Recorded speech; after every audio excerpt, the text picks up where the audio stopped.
Welcome back, dear viewers, to our dramatic reimagining of Jane Austen's timeless classic, Pride and Prejudice.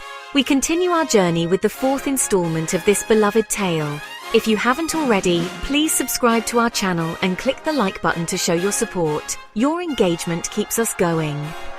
Now, let us delve back into the world of the Bennet family and their intricate dance with love, societal expectations, and the complexities of human relationships. The drawing room at Longbourn buzzed with anticipation. Mr. Collins, a man of considerable self-importance, had arrived. He was the heir apparent to Longbourn, the Bennet estate, and thus a most eligible bachelor in the eyes of Mrs. Bennet.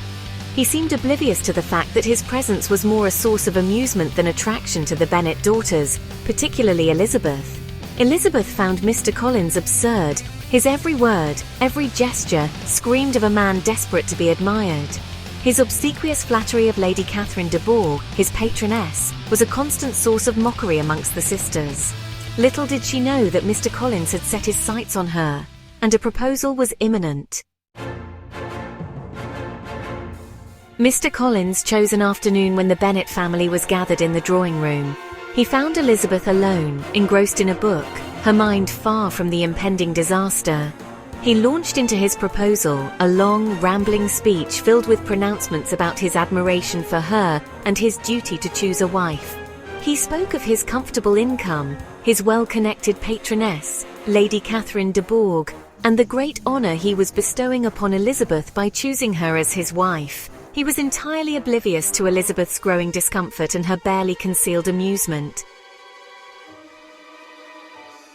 Elizabeth, her patience exhausted, interrupted Mr. Collins's self-absorbed monologue.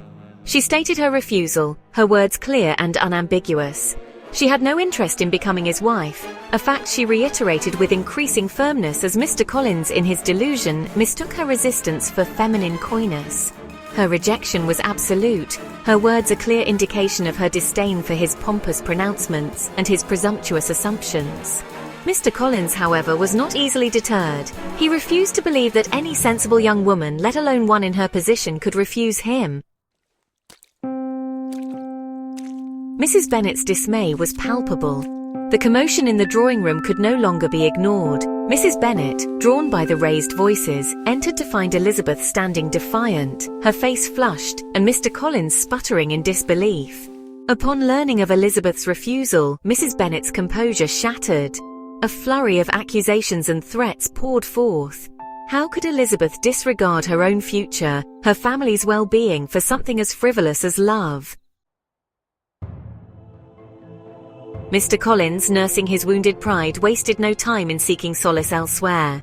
His gaze fell upon Charlotte Lucas, Elizabeth's dear friend and a young woman of practical nature and limited prospects. He found in her a willing ear and a pragmatic heart. Charlotte, acutely aware of the precarious social standing of women in their time, saw in Mr. Collins's proposal a secure future, a chance to avoid the fate of becoming a burden on her family.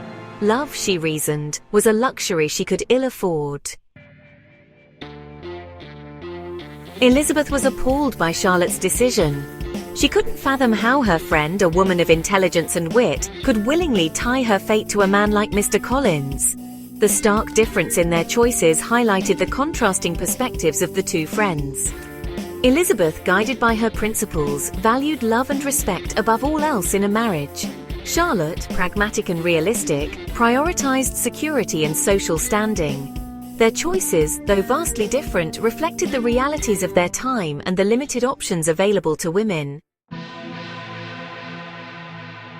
As the dust settled on Mr. Collins's ill-fated proposal and his swift arrangement with Charlotte, a new figure entered the world of the Bennets. He was tall and handsome, with an air of aloofness that intrigued Elizabeth. His name was Mr. Darcy. Little did Elizabeth know that this seemingly proud and distant gentleman would soon play a pivotal role in her life, challenging her perceptions and awakening within her a whirlwind of emotions.